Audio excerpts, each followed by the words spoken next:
Well, we are joined by someone that everyone in East Texas is pretty familiar with, former Gilmer Buckeyes head coach, three-time state champ, Jeff Traylor, who is now the head coach at UTSA. Coach, let's start here. Clearly, it's a tough time in our world as we're tackling a virus that's had a clear impact on all of us in our daily lives. As you've taken over the reins at UTSA, how do you put into words what this time period has been like in terms of adjusting and trying to build a program? That's obviously not ideal, missing spring ball, not getting to be having recruits on campus, possibly no summer camps. It's not ideal, but you have to control what you can control, and a lot of Zoom meetings. We Zoom meet from about 8 to 1 every day with our current players and coaching staff, and then we recruit from about 1 to about 10 almost every night with Zoom meetings, and just trying to do the best we can. I've teased people, if we could play LSU in a Zoom game, we'd be okay right now. But unfortunately, that's not the way you play the game. You got to go put the ball down and go play at some point. How different has recruiting been during this pandemic for you guys? Yeah, just a lot of Zooms, honestly.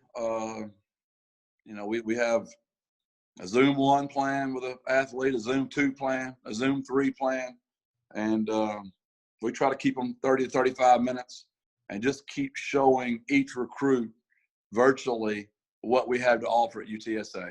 Well, Coach, there's not just one Traylor in the Alamo City, but there's actually two, as your brother Kurt is on your coaching staff. Of course, you guys have coached together throughout your high school coaching career.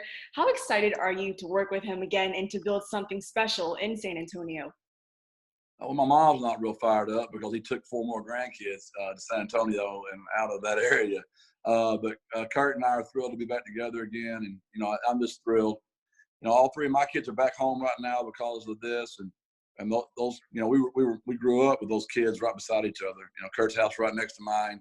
So our kids are very close with his. I'd love to get your perspective on this. Of course, we're all wanting to be very hopeful about this upcoming season starting on time. What have your conversations been like with people in terms of what the upcoming college football season will look like? I think every state will be different. It depends on where you are, I believe. It's just my opinion. In the state of Texas, football is very important. And as long as the governor and our mayors and our presidents of our universities see that we can test and be safe with children, I think we'll move forwards. If there's a hiccup along the way, we'll see what that looks like. But those decisions are going to be made by people way above my pay grade. I'm just watching the governor and the mayor right now and playing off of that. As long as everybody keeps staying safe and that keeps happening, I think that we'll move towards that and we'll put the ball down and play, I hope. I want to touch on some Texas high school football real quick. In the 2020 NFL Draft, Texas was very well represented as 33 former Texas high school football players were drafted overall. From someone who's had a lot of success at the high school level, what makes Texas high school football so unique and the players so successful? It's the Texas High School Coaches Association. There's no doubt about it. It's one of the strongest fraternities in the country. Very well run. It's about the right things. It's about the players. And so we have support. We have community support. And then you have great football players. And when you give them facilities and the proper way to train, we have a very well organized fraternity that puts kids first.